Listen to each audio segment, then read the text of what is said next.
Hello, this is the Aligned Birth Podcast. Our birthy topic for today is processing your birth story. This has been on my heart for a minute, and I'm really excited to do this as an interview today. So, Dr. Shannon, I'm one of the hosts of the show. Rachel is a doula who usually does the show with me, but today we have Imani Byers-Quarterman on, and we've had her on before. But I wanted her on again to talk about processing our birth story. Why is that important? Whether birth unfolded exactly how you wanted or the complete opposite, I think there is something so healing about processing your birth story. And I do want to touch on, when it doesn't go according to plan, but I want to talk about how we process it, how we still create a birth plan even though our birth preference list, we'll get into the semantics of words, but how we still do that, even though we know it may not go according to plan. There's so much in creating that, ways to process. And that's why I wanted to have Imani on today, and go through the specifics of that. And, I know that's what we're talking about today. And Imani has, a perfect skill set that I want for this because she is a doula, but she's also a perinatal mental health counselor. And so she can weave these worlds together because I wanted to come at this from not only a standpoint of understanding childbirth education, because she's also a childbirth educator. We're going to talk about birthing from within. She's got the founder of Rebirth Wellness, the co-founder of Rebirth Tribe based in Atlanta. But she's also got the skill set of the mental health aspect of things and how that when we tie that in with the doula work and how birth requires a surrendering of mind, body, and spirit, how the mental health tools that she has can play a part in that. And so she's a full spectrum doula, licensed master social worker in the state of Georgia, perinatal mental health certified as well. She's working with Birthing from Within. We've had her on the show before. She's done so much since we've had her on the show. So I'm sure we'll touch on all of that. She's done well over 80 births now, well over 20 families. She's amazing. She's wonderful. She's on the show again today. Welcome, my friend. Welcome to the Aligned Birth Podcast. I'm Dr. Shannon, a prenatal chiropractor. And I'm Rachel, a birth doula and childbirth educator. Together, we're here to bring you conversations about pregnancy, birth, and motherhood. From cesarean to VBAC, hospital to home births, we've experienced it all. We are high school friends who reconnected through our shared passion for health and birth. As moms to two young boys, we've both changed careers after our own transformative childbirth experiences. Join us as we discuss the importance of a healthy body and mind throughout pregnancy, birth, and into motherhood. Our goal is to provide fun, interesting, and helpful conversations and interviews that inspire learning. When your body, mind, and intuition are aligned, you can conquer anything. Sit back and relax, or grab a notebook and take some notes, or maybe listen as you enjoy a walk. However you choose to listen, we hope you enjoy this episode of the Aligned Birth Podcast.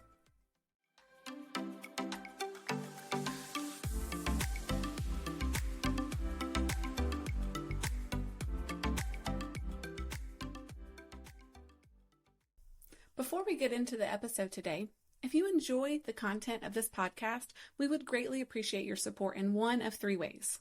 First, leave us a review or give us a 5-star rating.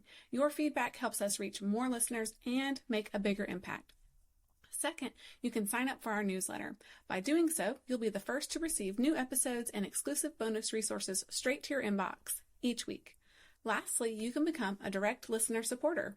Running this podcast requires significant time, effort, and resources. Your contribution, no matter the amount, helps us continue providing valuable content to a wider audience. Simply use the links in the show notes to make your donation, sign up for our newsletter, or leave us a review. Every contribution matters and is sincerely appreciated. If the Aligned Birth Podcast is a part of your weekly routine and you love what we are doing, please consider supporting us through one of these three options. Your support will create a ripple effect, allowing us to reach more listeners and make a lasting difference.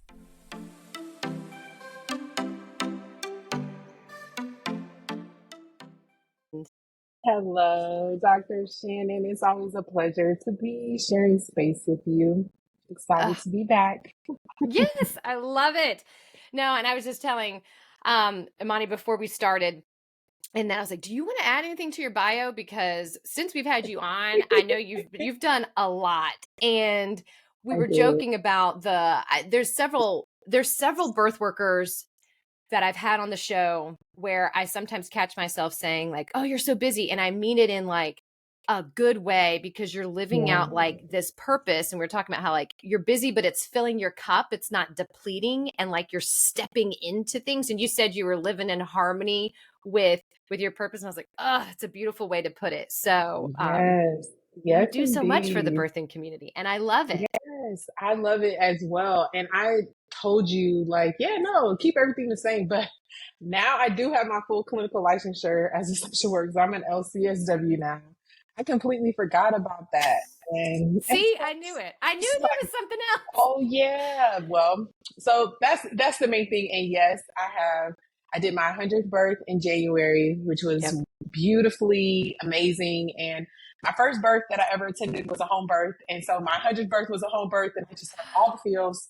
All the Um, feels. yes, and shout out to Moonlight Midwifery. That's who I got to work with for the first time. That was amazing. So yeah, it It's was just Crystal a Bailey, beautiful. right?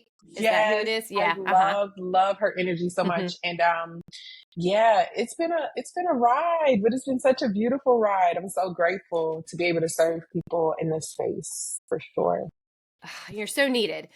You were so needed. And I love the skill set that you have, kind of what we talked about. So when we first did, okay, so your first interview that we did on here, it was episode 113. I'm going to link everything in the show notes. That we really went into like your calling, how you got into the doula world, what that full spectrum doula looks like. And then we did touch on your perinatal mental health aspect, but we also talked a lot about how to help Black women in the birthing community specifically as well Mhm. too, because there's definitely lacking support, knowledge, Yeah. everything for that uh, for that subset. So Hmm. definitely listen to that episode. Now today, it's like I've mentioned, I want to go into. I think I want to start with the potential of like, okay, let's create a birth plan. And what are the words that you use? How do you frame it in that it's something where we can release the outcomes? That's something that has come to me. I don't know if you know Amanda Gorman, but she's a childbirth educator as well. She does birthing from within. And when she mentioned that childbirth education class really focuses on not so much focused on the outcomes, like it's when you look at it that way. And I was like, releasing the outcomes. And it reminded me of like all the prayers that you have where you're like, you pray and you got to like release the outcomes, but you still pray, right? So it's kind of the Hmm. same thing where you still plan, you still make a preference list. So I want to go into how do we create that even when birth is unpredictable, and what do we gain from creating that plan and that preference list? Yeah, and I love that you have been alternating the language between birth plan and preference, right? The language that I tend to use with my clientele is preferences, right?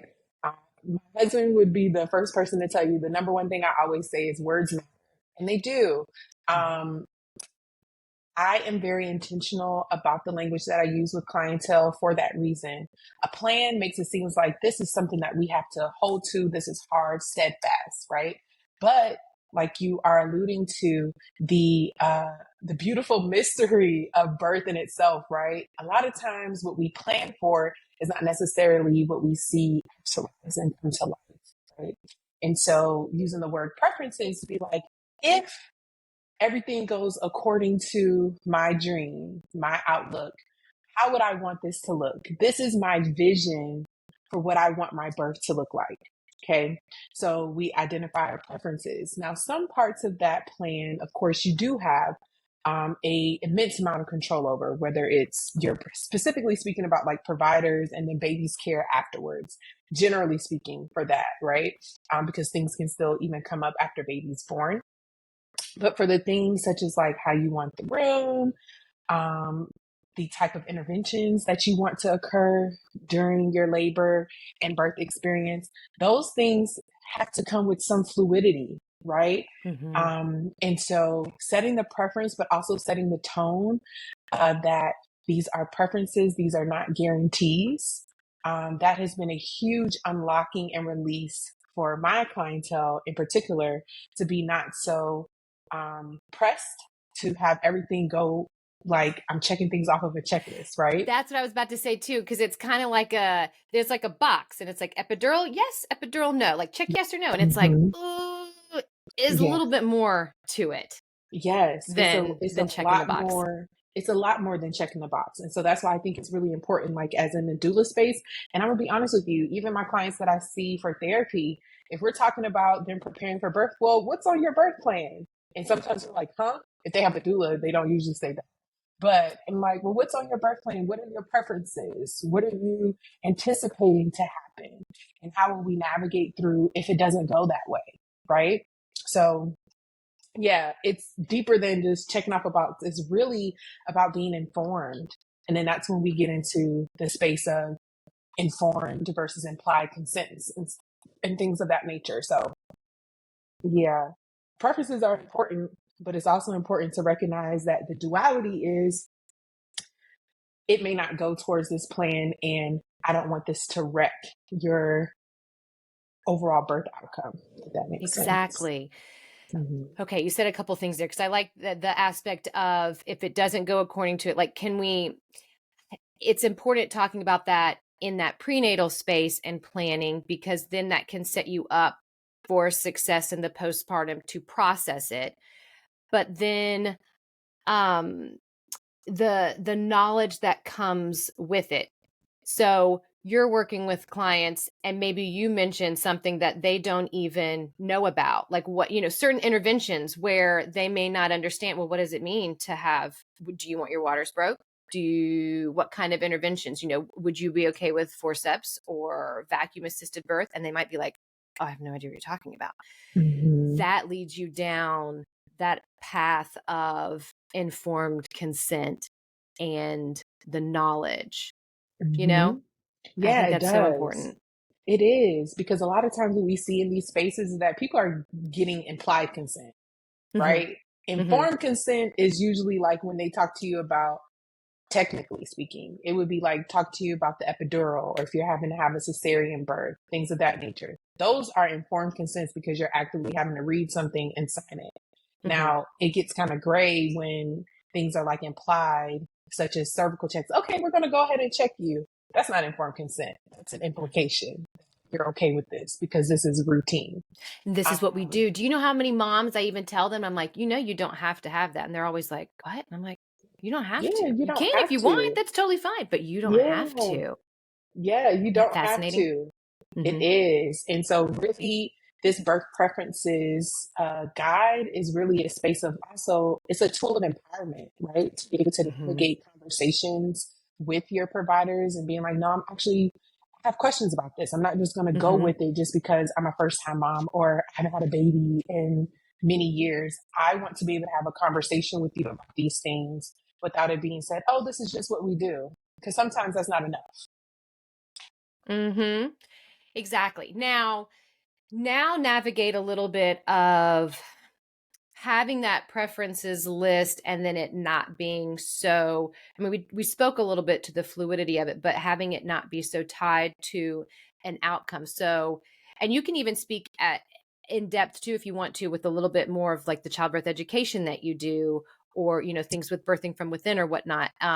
Because that's kind of, again, releasing that outcome. So then is it more of like you have this generalized, this is where I want to go, but we still talk about A, B, C, D, E of what could happen? Like, what does that look like?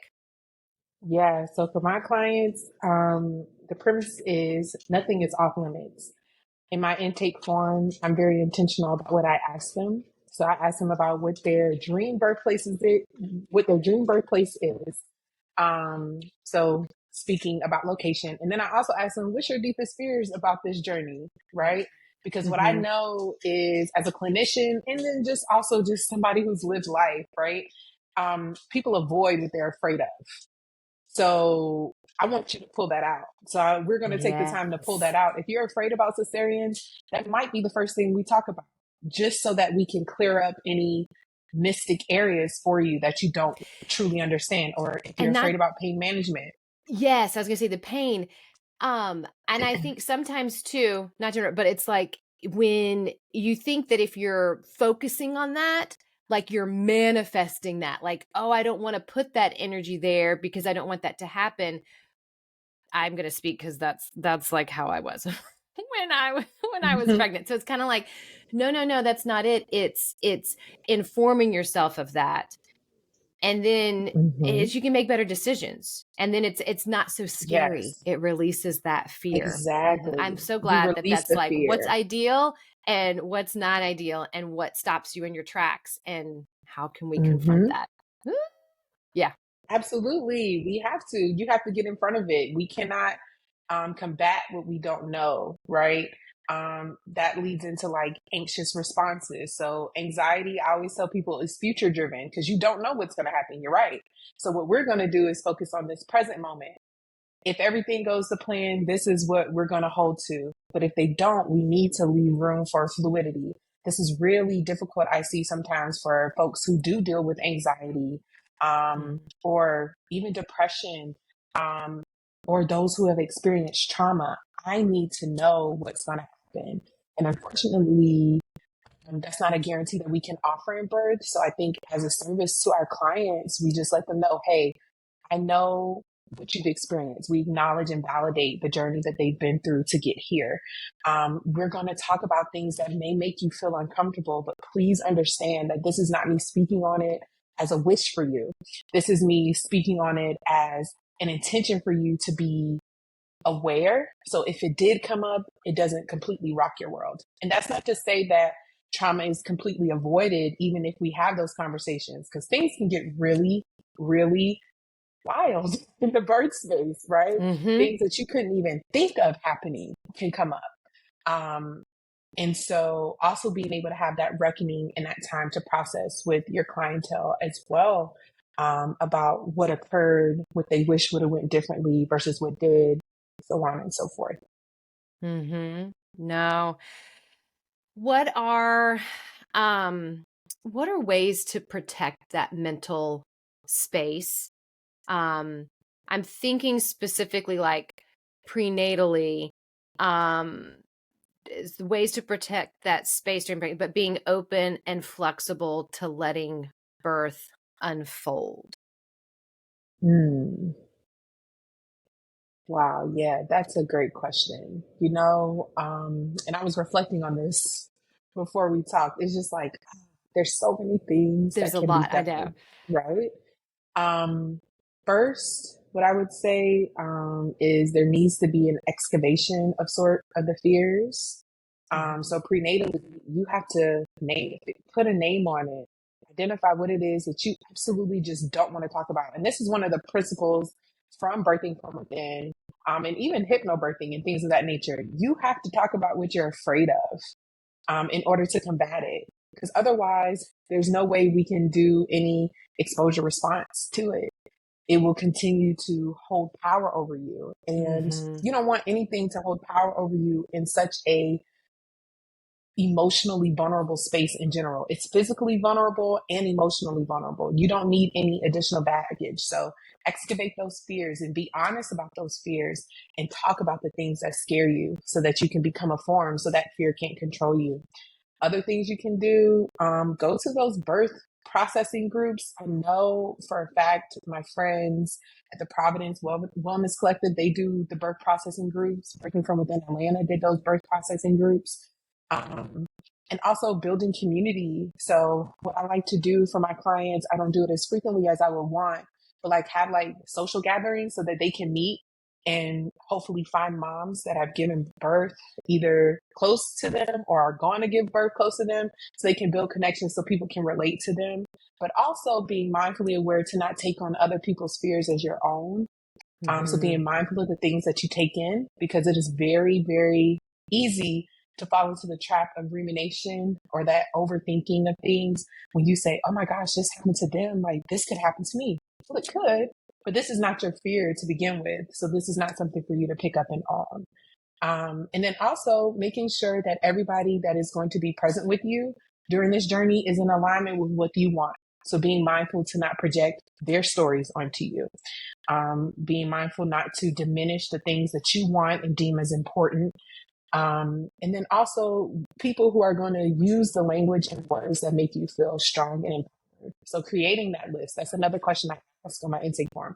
What are the words and phrases that make you feel absolutely powerful so that you can overcome it? So that way, that's the language that we use, you know? I love that. Asking that language. Yeah. That's so good. I know. I don't even know. I'm trying to I'm taking mental notes. I didn't write it down. I was like, I could write down everything Imani says. That's so important. You know, I go back to my first birth. I've even changed the language on it as I have processed it. This was 14 years ago, y'all. So am I still processing it? Yes, it's an unfolding, you know, things come up as the kid gets older. You know, it's fascinating to me. But I had always said, oh, it was an emergency cesarean, you know, because I feel like that gave me, that helped me release shame and guilt about how birth didn't go according to plan. Does that make sense? Like when you say it was an emergency, it was unplanned. There was a cascade of events. And I think that cascade of events happened in my fear space, right? And things that I didn't confront with that. So as I backtrack and think back on it, and we'll get into the processing the birth story in a minute, but I think that was tough, you know? And so it's that whole, the words that we use. I like that you mentioned, and the words that you want to bring forth and being mindful of and who you surround yourself with. Cause it was also in that postpartum, who you share the story with and who you're able to be vulnerable with. Because you don't want to take on the words that they say either. And I'm glad you mentioned that in that prenatal space, because you want to be guardful and protective, but then you want to create that community as well too. So finding those like-minded individuals.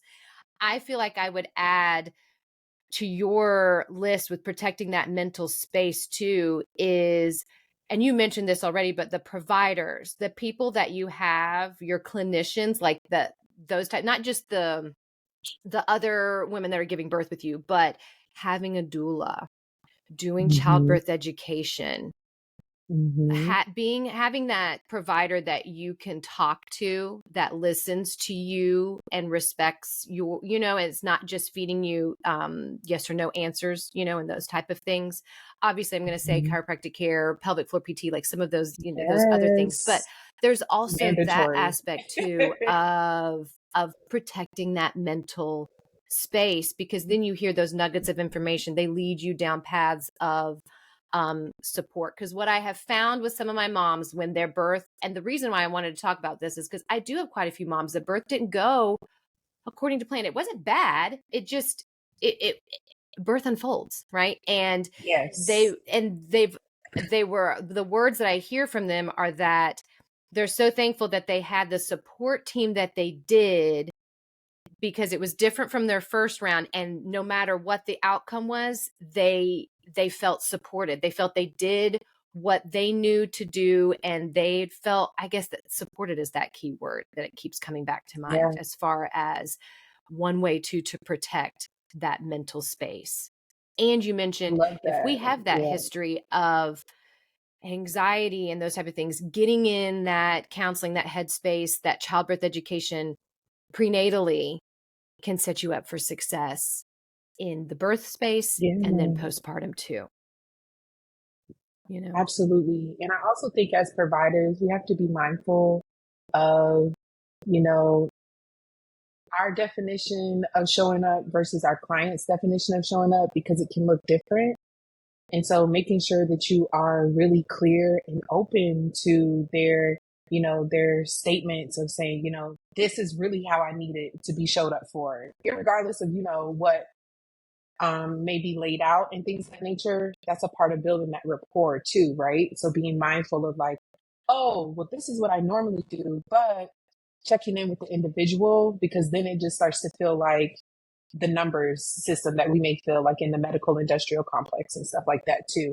And another note to that, Shannon, when you were talking about your experience and the feeling of maybe like shame or guilt associated with it, oftentimes I see that come up because women, especially for us women, right? We really feel like we fail. Like, oh my gosh, I can't believe I couldn't do a vaginal birth, right? Like that's a failure. I'm supposed to be able to do this. I failed. And the thing that I tell people when they present with that, right? Because it's a real feeling, it's an emotion. Of course you would feel that way, right? The thing that I tell them is like, your body doesn't fail. If anything, it protected you from something that could have been worse. This outcome happened for a reason, whether we know that identified reason or not. But that's not to invalidate your experience and feeling, but it is to release you from the ideal that it had to go this way, right? So giving yourself the grace to know that the body has been delicately and intelligently designed to do things, but also it has been designed to protect you in moments where things don't go normal, if you will, right? So to release that shame and guilt associated with how you gave birth, because at the end of the day, you gave birth. Now let's take the time to process the emotions behind the way in which you gave birth, right? No. So this is a good segue into, because I wanted to touch on the language that we use, birth plan, birth preference, why we still go ahead and create those preferences lists, because that sets us up for informed decision, shared decision making, protecting that prenatal mental space. And those are the main things I wanted to touch on there. But then, I mean, obviously I call this thing processing your birth story. We haven't even gotten to processing your birth story. I'm getting there, people. I'm getting there. So now I do want to segue into, and what you just mentioned with the shame and the guilt.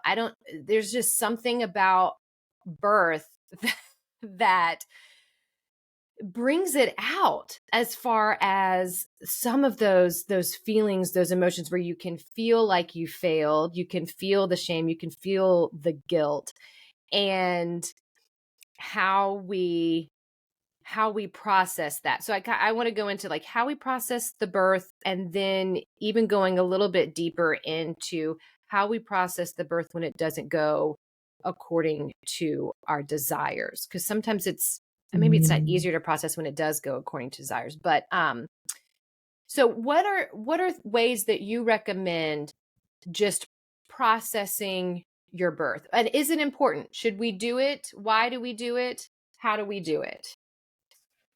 Yeah, it's absolutely important, whether it goes wonderfully or not, right? Based on your personal definition, you should definitely process it, because it allows you to, number one, fill in the pieces. So when I had the clients that had the birth, it was like, oh, it's beautiful. I thought I was doing this the whole time. And it's like, yeah, let's talk about what you were doing in this moment, and it's a nice moment of connection, and it's jovial, laughing, and things like that. When we have individuals who have experienced trauma, and so this trauma can be anything that someone identifies as traumatic for them, but specifically speaking, like any loss, we have unexpected transfer, NICU, emergent cesareans, cesarean in general, use of vacuum forceps, anything like that can be traumatic, because oftentimes all of those things are not things that we are expecting to happen unless you're actively planning for those things, right?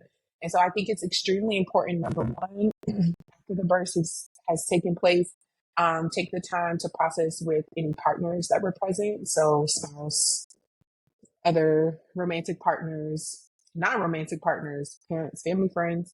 Take a moment to process your experience. And then number two, get into therapy. So process with somebody who has the experience to kind of help you navigate and pull apart that story, your narration. So when we're in a space of processing, narrative therapy is also awesome to use in that space, because it allows you to tell your story, and then also identify moments where you're just like, man, I just really wish it could have went X, Y, and Z, and also find those bright moments, right? Because in every story, there are some bright moments, and the goal is to highlight those moments, but also reckon and hold space for the moments that weren't so great. And then go to a support group, because I guarantee you are not the only person that experienced that, whatever it is that you're going through. It may be different and unique in certain aspects, but there is community out there for you. So tapping in with those free support groups from Postpartum International, reaching out if you had a doula or if you have a chiropractor or doctor, other service providers in the birth space that you've built a great rapport with, asking them, this was hard for me. Do you have any other recommendations of things that I can do to really heal from this experience and this journey? No, that's all perfect.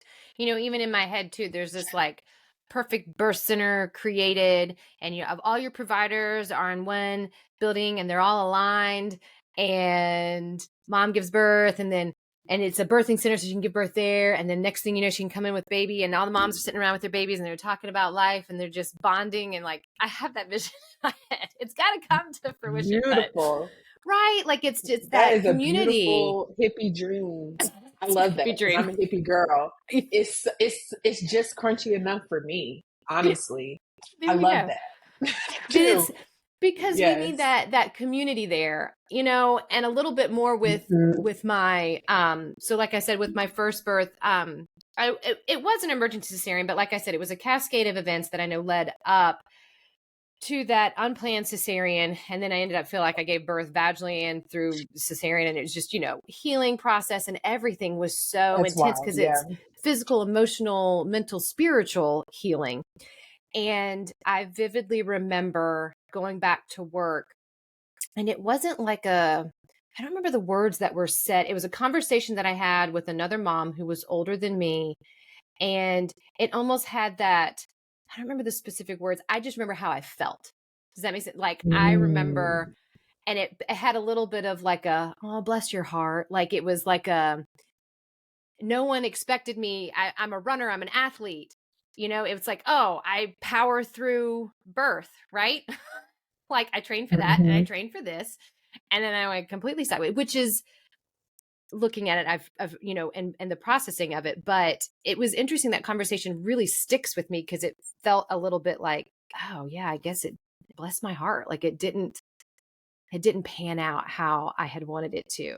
Now I do have a 14-year hindsight is 2020, because I know I wouldn't be doing what I'm doing today had that birth not unfolded how it did. And I look at it in such a different light now. And you talked about the highlighting things. Oh, I remember the difficult parts so much. And I talk about it in the office. You got to talk about the difficult parts that happened, as it unfolded. You don't project it on people, but, in a clinical aspect of things, you can bring it up. But then it's when you can highlight those beautiful parts and what leads you, like the healing properties that can happen with processing the birth story, and I think that's one big thing. Not that you're rewriting it and like forgetting the bad parts, but I, like you said, with like the narrative, therapy. And so I know I like to write a lot. So I do a lot of writing. And in fact, I'll tend to write down real big events that happen. I do a bunch of races. We did an episode 2 ultra marathons and birth, and because I did a crazy race, and we compared it to birth because there were so many parallels. I didn't even realize that Rachel had me do it. And I was like, oh, wow. I went through like transition and the pushing out. Like I went through everything, and it was so funny. But I write it out. I don't know, just to get it out. And I also like to do that when it's fresh. Because even with some traumatic events that have happened in life, I like to write it out because it's fresh. I get it out because then I feel like I don't have to hold on to it. Does that make sense? Like I can just, if I need to revisit it, I can revisit it in the written word, but I can just let it go a bit as much as I try to let it go. Do we ever actually let it go? But I don't know. I wanted to mention a little bit of that too, because I'm glad that you talked about the groups, going to therapy, processing it, talking about it with people, and making sure you feel comfortable. But I think writing is another good tool. It is. It really is. And, sometimes I forget about like my old faithfuls sometimes, because writing is really big for me as well. And even with my clientele too, and this is more so like in the perinatal therapy space, what I will tell them, we do this gatekeeper exercise. And it's usually a homework assignment that I give to them. It's based off of my learnings and studies with birthing from within. But basically, I ask them, all these things that you pick up, because when you experience trauma, you kind of build these different defense mechanisms and resiliency factors. And sometimes those things serve you up until a finite Until point. they don't. Yeah. And then exactly. And then they start hindering you versus helping you. And so we do the gatekeeper exercise where I'm just like, okay, I want you to think about all those things that you carried with you to get you to this point. Because now if you're to open your eyes and look around you, you've created this reality in this space that you want it to be in.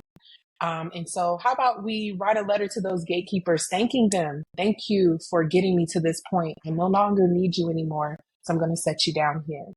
It is such a hard thing to do. And it makes me emotional even just saying that out loud, I've right? got It gives chills, me chills you every saying time it. I Ooh. speak, Thank you Mhm. for getting me here. But your work in my life is done. It's So I have to done. set you down and realize that, wow, the reality that I've been desiring and craving is here, that healed space, that not forgotten, but forgiven energy. You know what I mean? I'm here now, so I can sit in this space and be in the present moment and not allow the things in the past to fully hinder me from living into this beautiful present that I've created. So yes, writing is top tier for sure. I love writing. And I always thought too, because I'm an only child, so I'm like, I didn't have anybody else to talk to, right? So I just wrote a lot as a kid. So I'm like, maybe that's the only reason why I journal, but I journal so much. You had mentioned too, and I want to touch on it as far as the aspect of things happening for a reason, but not that the words that we use are important. And I'm glad you mentioned that it doesn't negate the fact that you didn't want it to happen. It sucked. Right? Yeah, like it sucks. But when it's almost taking like a 30,000 level view of things happening rather than that, like, I'm in it right here face to face with it. Because that's how I had to look at the birth and how my birth has unfolded over the years, my unpacking and unlayering of it, because like I look at it now and I'm like, golly, I have so much knowledge to share with moms because I have this with cesarean, and then I was able to have the VBAC and what the differences were there and how I supported and all that. And I'm like, but again, too, I couldn't have had my VBAC if I didn't have that cesarean. So I often go to that where I'm not trying to be like toxic positivity. I'm not, but it's the framework that changes. I've had to learn this over the years. I love that you're young and you're doing it now. I'm like, oh my gosh, I can change. I can still do better. But like understanding the words matter, but seeing it from a different perspective, of a different lens. Sometimes I like to say, like, I want to look at life through the God lens. I want to see things through a different view. And so sometimes that's where I look at it from, is like, okay, it happens for a reason, but I'm not trying to just negate that it happened. It. Right. You have to say that, because when people say things like, oh, it happened for a reason, in the moment, it's just kind of like, how dismissive does that feel to say, oh, everything happens for a reason, even though they don't usually have malicious intent, right? They just don't know what else to say. They don't know what else to say. They don't know what else to say. So they're just like, oh, well, or even the statement of, oh, well, at least you guys are healthy. Cringy. Like that's so cringy. And not because, again, it's malicious. It's because you are negating their experience that they had, whether it's intentional or not. And so to be mindful of that. So yes, words matter. I'm a semantics queen. Okay. You could say these words, but there may be a better way to say it to soften the blow. Right. I think about my great grandmother saying things like, you get more bees with honey than vinegar. So, not toxic positivity, but more of like a commitment to be better. if you will. That's why one of my favorite treatment modalities is acceptance and commitment theory, because it's like, this happened, this sucked. How can I move forward from it? Mm-hmm. Ugh, Yeah. I love it. And so I'm glad that you mentioned that. I want to mention one other thing because I wrote this down. And I don't remember what episode number we did with this, but we talked about the ripple effect of birth. Cause I guess we're talking about this in the aspect of like, well, why does it matter how you give birth? And so not that we're going to go through the whole thing, but there is a ripple effect of birth. There, it sticks with you. I mean, you still have the cells of your children with you for forever. Like it's a very big event in your life if it does happen. So understanding that the ripple effect of birth can go into how your postpartum is, can go into how you raise your children, can go into the other transitions in life. And so I guess to just touch on the importance of like how you give birth is important, but how you feel about that birth is important. And so that's where we're going with, I should have said this at the beginning of the episode, but that's where we're going with like, why do we create the birth preferences list? Why do we care about Yeah. unpacking all of this and helping you heal? Because birth can it can heal you, even if it is a traumatic birth. It can be part of that process. So I know that I know that you agree with that. Yes, I do. I do. It just makes me think about so many different things. Like one of the books I was required to read for my initial doula certification was When Survivors Give Birth, and how triggering birth can be just in general. Especially if someone has navigated through, sexual assault and things of that nature, how triggering it can be, but also how much of a healing reckoning it can be, even when thinking about things such as like breastfeeding, choosing to or not, you know what I mean? I really think that the reason for setting up these birth preferences is not for like these expectations to be met, but just so you can be aware of what it can be should things be okay. Because oftentimes I think there is an unlearning that we need to do, especially like in Western civilization. And again, hypnobirthing and birthing from within tap in on this. But it's an unlearning that we have to do because we've low key been conditioned, not even low key, high key been conditioned to feel like we can't do this without any intervention. And so on a cellular level, we have kind of transitioned as like, persons of humanity. Like I love all things birth, Shannon. So I literally watched like everybody. If you are on my Facebook, you saw I posted a random, right? But it was the most undisturbed situation.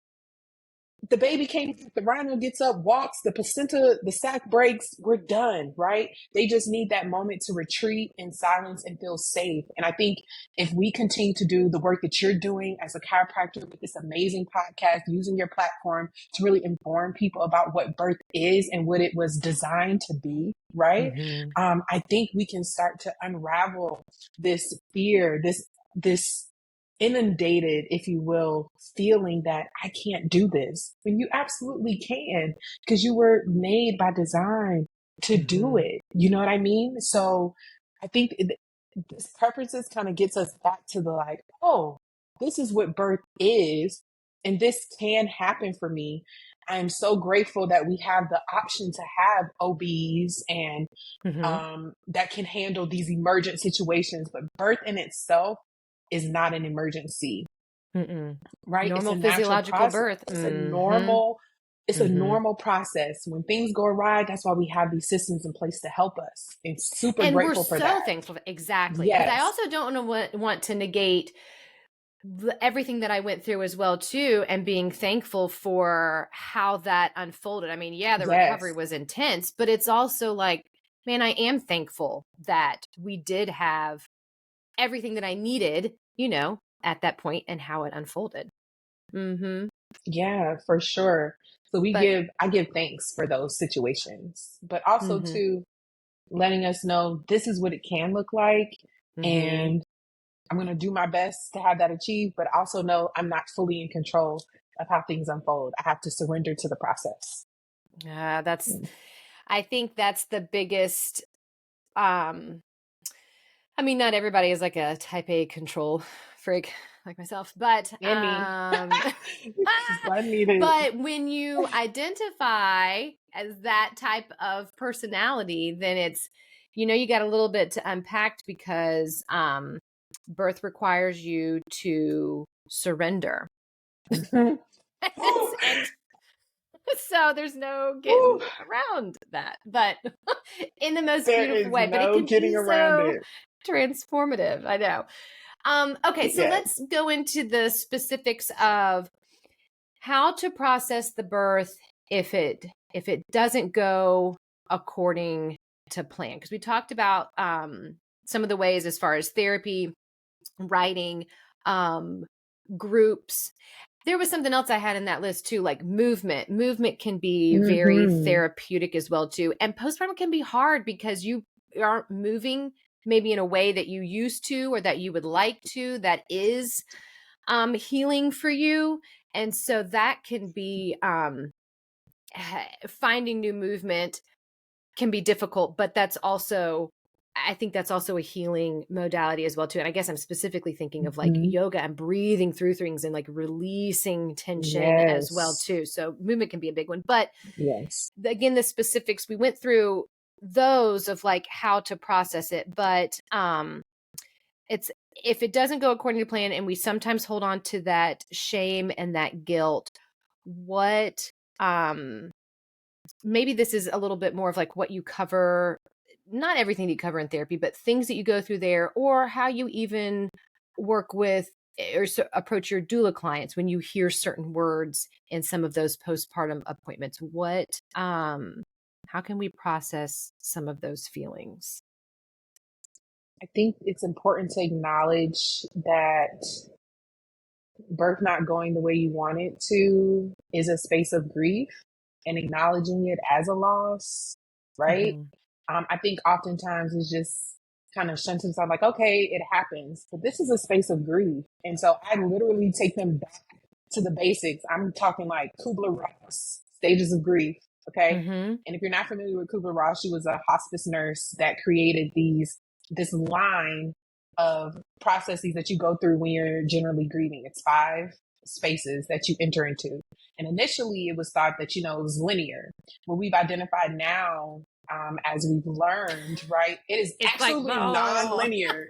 You go back and forth and back. You know what I mean? It's all over the place. I can be angry today, depressed tomorrow. Okay, I'm good.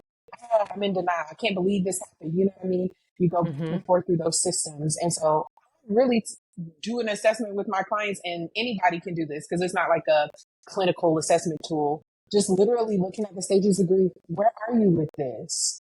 Asking yourself that question. And if you're a provider, asking your clients, where are you with this? I'm here with it. Why am I feeling this way right now? Talk about what's coming up, either in speech or in written form, like you were talking about, Shannon, right? Get it out and acknowledge where you are. And I want us to put down that facade that we tend to pick up of that. I'm just going to put on my cape and keep it moving and keep going and keep forward because I'm a superwoman. I can handle it. Really acknowledge that I'm hurting, and it's okay to be in a space of grief. It's okay to cry. It's okay to continuously talk about the story that you're navigating through. And it is also okay to get additional supports when you do all the other things and they just don't seem to be working the way that you need them to. So yeah, that would be my tidbit, is to really acknowledge the space where you are from a standpoint of grief, because that is something to grieve. An experience that you were expecting didn't go to plan. It's okay to grieve that. Even if you went into it with the open heart and I can go with the flow and X, Y, and Z, because there's always that little seed of like, that's not going to happen, right? Then when it happens, it's like, I got to reckon with this. So really taking the time to identify where you are with things, talk about it, write it out, and give yourself grace to heal in time. Give yourself grace. I know. Heal. Time. I know. Yeah, I know. It's interesting how birth can like stay with you through the years as well. too, and just thinking of, because I've got my teenager and he's getting ready to go into high school. And so it just brings up a whole other, I don't know, you go and you think about it and it's like, oh, wow, remember what we went through together to get you here. So it's worth processing though. It's worth processing. Now we did do an episode way early on. We called Creating a Birth Plan, episode 11. We probably need to revisit that and just update that episode. Let's see. Anything else that you want to mention in this space of kind of processing your birth story? Anything else maybe that we didn't touch on or you wanted to highlight more? I know we did a lot of good stuff though. This was so good. It gave me a lot of chills, especially as somebody who's preparing to conceive, this was really good. I think the main thing that keeps popping up in my brain is like, you are not a failure. Like your birth outcome does not change your value to your children, to your family, for anything. We all have to navigate through hard stuff. And sometimes our hard is harder than other times, but you absolutely can get to the other side, right? There is a reckoning that can take place if we're in a space to do it with intention.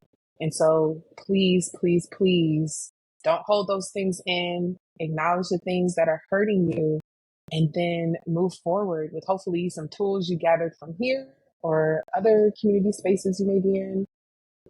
You're not a failure just because it didn't go to plan. You just had to pivot. I know. I like to pivot. I like that kind of that overarching theme. And I think it's important to mention because it's very easy to take on that outcome as your self-worth and identity. And so that's where, these therapy sessions and the prenatal work that you put in and all of that, that's, why it's so important too. I think one thing, the things that I gather from what you have said has been, and I like that you mentioned that and I say this a lot, words matter. And so being mindful of the words that you say about birth and being graceful with yourself too, because I still catch myself. I'm like, that's not the best way I can say that. I'm going to flip that. I'm going to change that. And I'm going to continue to work on flipping that and changing that so that it's got a different energy, a different frequency to it or whatnot. But that the words matter and the words that people, your providers are speaking to you and into you matter as well. And so not taking on things that you don't have to. I know that's something that, I don't know. I'm glad you'd mentioned that because I hadn't even thought about, the words are important. Yes, they are. Where can people connect with you now? And tell me all the things that you do now. I can't keep up with it. Shannon. Yes. So I can be found at birth_fear-free. On Instagram, on pretty much my website. You can find me at rebirthwellness.com or birthfearfree.com. I am a licensed clinical social worker, still a full spectrum doula, still tapping in with my herbalism. I went down to Mexico and learned how to do traditional Mayan sobada. So I do know how to do those things. We're still working on those offerings, but super excited to be able to incorporate that into my practice as another mode of healing for fertility through postpartum. So that's about like closing the bones and stuff like that. So I'm really, really grateful to have that other way to connect with folks. And of course, clinical social work and doing my therapy stuff. So and childbirth education. Yeah. Okay. That's right too. Because you did birthday. I'm typing it out in here so I know I can go through and put all the links. I'm like, girl, I can't keep up with it. And you do virtual counseling. Do you mostly do virtual? Only. Okay. For now. for now. Yeah. I'm looking to get into doing some group stuff in person because that's the feedback I've gotten from folks. Mm-hmm. They're like, we Mm-hmm. want to come in person now, and felt. So that's in the works. But yes, virtual. And I serve clients in Georgia, Florida, and South Carolina. Very good. Mm-hmm. Thank you so much, friend, for being on the show again today. This was so Yes, good. it was always a pleasure to talk to you. I hope it was healing for those who listen. Hopefully someone's just gathered something to like, you know what, I do need to process my birth story, or prenatally you're thinking, okay, yes, birth is important. What can I do to support myself? Like all of those different ways. So yeah, thank you so much for taking the time to chat today. And I really appreciate it, my friend. Always a pleasure.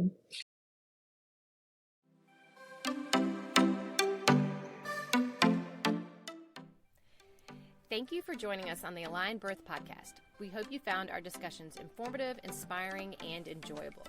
Remember, when your body, mind, and intuition are aligned, you have the power to overcome any challenge that comes your way. We appreciate your support and leaving a review or rating, signing up for our newsletter, or becoming a direct listener supporter. Your contribution helps us continue delivering valuable content and reaching more listeners like yourself. Stay connected with us through our newsletter to receive the latest episodes and bonuses straight to your inbox each week. You can also connect with us on Instagram at aligned_birth. All links can be found in the show notes. Together, we can make a difference in the lives of the birthing individuals and new moms. Thank you for being a part of our community. We look forward to sharing more empowering conversations on the Aligned Birth Podcast. Until next time.